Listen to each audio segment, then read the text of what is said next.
Hello there. I'm Scotty. You're not.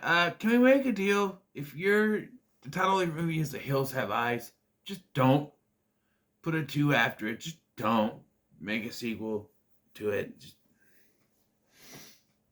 The Hills Have Eyes 2 tell of a military trainee group going through the New Mexico desert and fighting off these creatures, mutant creatures, and trying to survive. That's pretty much it. In this movie, I kind of mentioned this after I read the premise of this movie. I mentioned this in my review for the first remake. For the remake, the first one before this. That you follow a bunch of military people, and to me, it just doesn't make any sense, and it doesn't. After watching it, this movie is shorter than the first one. This movie is an hour and a half, and it feels longer than the hour and 45-minute movie, the first one, that breezed by for me. Only checking it once. I kept checking this thing. At one point, I'm like, okay, we gotta be close to the end. And it was only halfway through. I'm like, how? How are we only halfway through this thing? To me, this is a missed opportunity 2 times in a row doing a sequel to The Hills Have Eyes and following the family and the trauma they're going through and the mutants trying to get revenge on them, leaving the desert. Maybe not leaving the desert, but like, I don't know, like, well, they killed off Ruby in the remake, so I don't know, she can't really be there to say, hey, there's more out there, and they could find a way to come after you some way, somehow, you know? I don't know. It feels like the logical explanation would be to pick up right where the last one left off with Doug and the baby and the 2 other survivors, Bobby and Brenda, as they are trying to escape again and have to face off the rest of this clan that survived. Maybe there was more hidden in the mine tunnels or something. Who knows? You know, maybe we only saw a few. Who knows? But no, this movie's set 2 years later, despite coming out 1 year. Why does it feel so weird? Despite coming out 1 year, that's better, after the previous installment, and this reeks of, hey, this remake did very good. Let's put a sequel out, and let's just throw it out there. Let's just get it done. Sequel. And it's just very generic. You have these military people going through this desert. There's really no story, to be honest. They have military, after the event, after the events of the previous film, they sent scientists out, because someone said something about something, sent scientists out to go into the Nevada desert. No, not Nevada. New Mexico desert to study the place, I guess. But all these scientists are attacked. And then the military is contacted, so they send a bunch of trainees in there for some fucking reason to see what's going on, and they are just attacked one after another with like 2-3 survivors left. That's it. And at one point, it gets so obvious that they're trying to stretch things out, because at one point, they're like, okay, we're free, we can get out of here, and one chick goes back to fight. You know, he's like, no, and she goes back, and then they somewhat kill this guy, this freak. Like, okay, let's go. But this, I think it's the same chick, turns back and starts kicking the thing. I'm like, just get the fuck out of there. Sure enough, her leg gets grabbed. This is my arm, but her leg gets grabbed, and we gotta extend this more. I'm just like, there's 2 times you could have just left, gone, got out. You know the way out now. You could have gotten out, but no, we need to extend this a little bit, because it's just, As you can tell, I didn't care for this movie very much. What I did like, though, is the cast. I thought they had a pretty decent cast. Like I said, I recognized a few in the last one. This one, right away, you see Archie Cow, who was Kai on Power Rangers Lost in Space.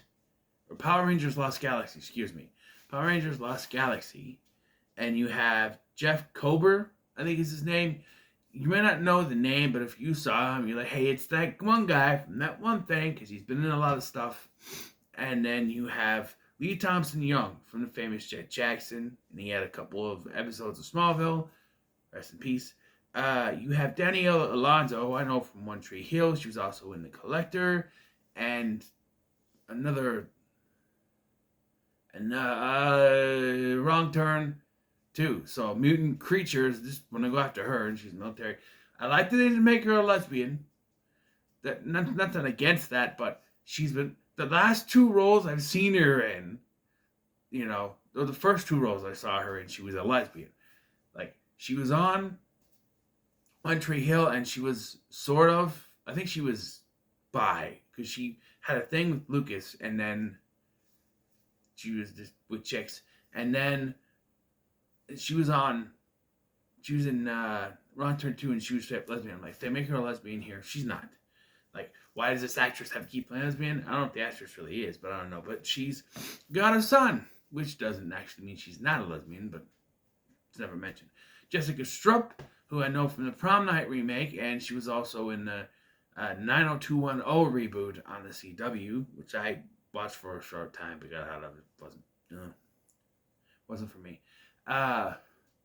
Flex Alexander, who I know from the sitcom One on One, and he plays the Sarge, is a dick. Michael McMillan, who I know from he plays Napoleon here. He is Henry from the sitcom What I Like About You, starring Amanda Bynes and Jenny Garth. Excuse me. I don't know the actor's name, but he was the dad, Raphael, on the most recent installment of National Treasure, Edge of History, the TV show. He is the dad. I heard his voice and I went, wait, what? And I looked at him. He doesn't have the scraggly hair of the beard, but it's him. He's younger, it's him. And yeah, I recognize the actors. Derek Mears plays the chameleon one, and Michael Bailey Smith came back this time to play Papa Hades, whose I don't think name is ever mentioned. Once again, a big complaint is that they give no character to these mutants other than they're mutants, they want to impregnate women, and they kill people. That's it. They didn't get the original. They just went, hey, what worked in the last one? Let's just do everything we did in the last one, only instead of a family that people would care about, we have military people who, right from the get-go, are a bunch of assholes, so you don't like anyone except for maybe Napoleon, who's just probably the only normal person in this group. And the kills start, and the gore is fine. Nothing really to write home about. Yeah, Greg Nicotero in the first one. This one, it's fine. It's fine for what it is, but it's nothing. And the plot, it just devolves into, we gotta go this way, someone gets killed. Someone gets killed, walking around, and then the cliffs, people get killed. We find Jeff Kober, he shoots himself in the head and falls off a cliff. Okay. It's nothing. This movie is nothing. It's senseless violence just because they thought that was the best part of the first one. And we barely get to know our characters. We know Daniel Alonso's character has a son. We know that Napoleon doesn't like war, and but he's in the military. That doesn't really work. Maybe they're trying to play the whole Doug thing from the last one, but it just doesn't work. And I don't know. It just doesn't work. I don't know. It just, once they get down to the mines, it's just people dying, and then you have the Mexican guy who I mentioned from the National Treasure show who finds like a dynamite to get out of there, and it blows up in his face and it kills him right away. And it's like, what was the fucking point of that? It just, this movie is just not for me. It's some 10-minute review, and I can't really throw anything else. I said, this movie is an hour and a half. It felt longer. At one point, like I said, I checked it, thinking, okay, I gotta be close to the end. Halfway through. What? There's a whole thing with a guy in a porta potty. Like, there's a whole thing with, like, Napoleon says he's gonna go use a latrine, but Sarge is like, no, you shit outside. And it's like, but you have a latrine, and apparently it's procedure to go outside. What do you use to wipe your ass? Use your hand. Well, yeah, that makes fucking sense. And then there's a guy that's in the porta potty when he goes to use it later anyway. And I guess that was supposed to be like they could come up from behind you. But because that's what Sarge was trying to say. If you go in the porta potty, someone can sneak up on you because you can't see them. But then later, Danny Alonso's character is squatting to take a piss, and she gets attacked anyway. So there's no fucking point to it. There's no point to it. This movie just doesn't work for me at all. And much like the original sequel, I'm just going to have to say, I'm done talking about this movie, first of all, say that it's not worth your time. It's just not worth your time. Watch the original movie. Watch the remake.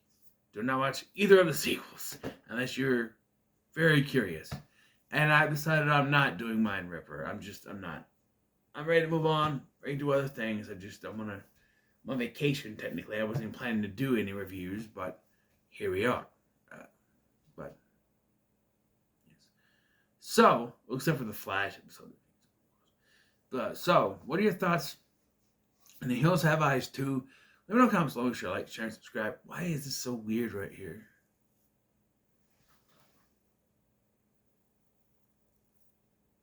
If I cut it, it's gonna.